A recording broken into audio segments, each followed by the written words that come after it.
Bonjour à tous et bienvenue aux Observateurs de France 24.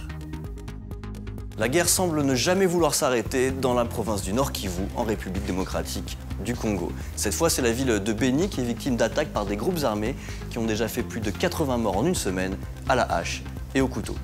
Alors parce que les populations se sentent désemparées, eh bien certains s'organisent en groupe d'autodéfense, des miliciens autoproclamés qui, lorsqu'ils prennent la justice entre leurs mains, font sombrer la ville encore davantage dans le chaos.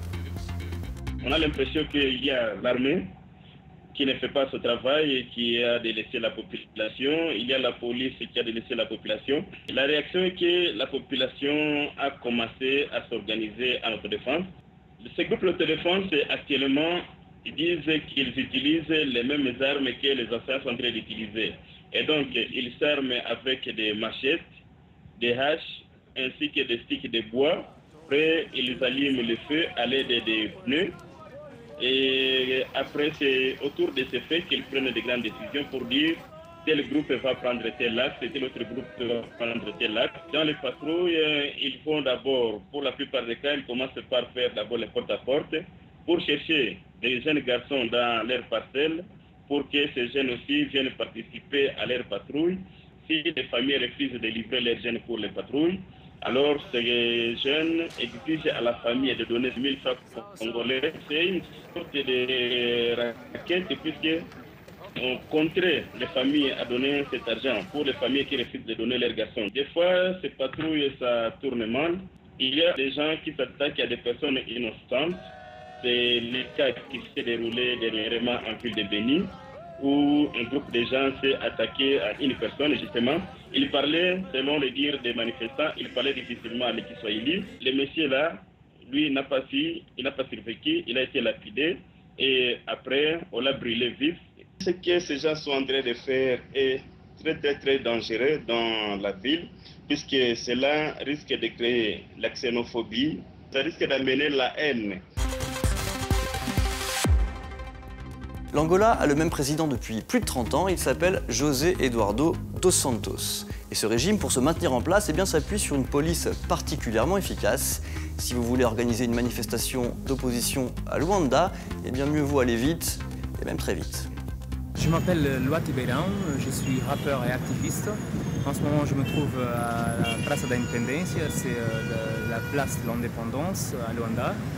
Ici, c'est où la plupart des manifestations ont eu place depuis l'année 2011, l'année où les activistes ont débuté ce mouvement de contestation au régime du président José Eduardo dos Santos.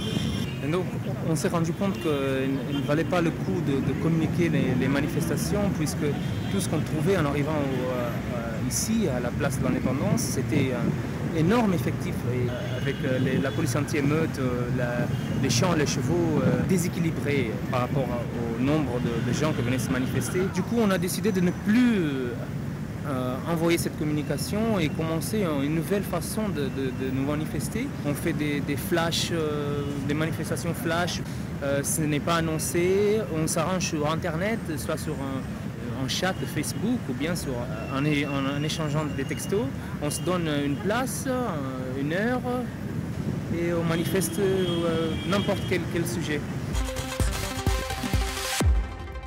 On passe maintenant à notre best-of de la semaine, des images étonnantes repérées ou envoyées par nos observateurs. Des femmes attaquées et défigurées à l'acide. Ça s'est passé à plusieurs reprises à Ispahan, en Iran. On ne sait pas pourquoi ces attaques ont été perpétrées, mais beaucoup pensent qu'il pourrait s'agir d'un message terrifiant adressé aux femmes qui sont jugées insuffisamment voilées. Ces incidents ont fait réagir sur les réseaux sociaux et même dans la rue. Plusieurs milliers de manifestants à Téhéran ont demandé que les autorités réagissent pour protéger les femmes d'Ispahan. L'une de nos observatrices à Hawaï voit peu à peu son village se faire engloutir par un flot de lave. Un volcan tout proche est entré en éruption en juin et depuis, la lave en fusion s'approche des habitations. Elle progresse lentement, mais il est impossible de l'arrêter. Alors le village de Paoa va disparaître et les habitants vont devoir tout reconstruire une fois la lave solidifiée. En Inde, il est très mal vu de s'embrasser en public. Mais de jeunes Indiens tentent de faire changer les mentalités. Dans plusieurs villes de l'état du Kerala, ils ont organisé des manifestations intitulées « Les baisers de l'amour ». Quelques poignées d'hommes et de femmes se retrouvent dans la rue et s'embrassent aux yeux de tous. Le problème, c'est que les passants en général n'apprécient pas du tout cela. et la police vient très vite embarquer tout ce petit cortège d'amoureux transis.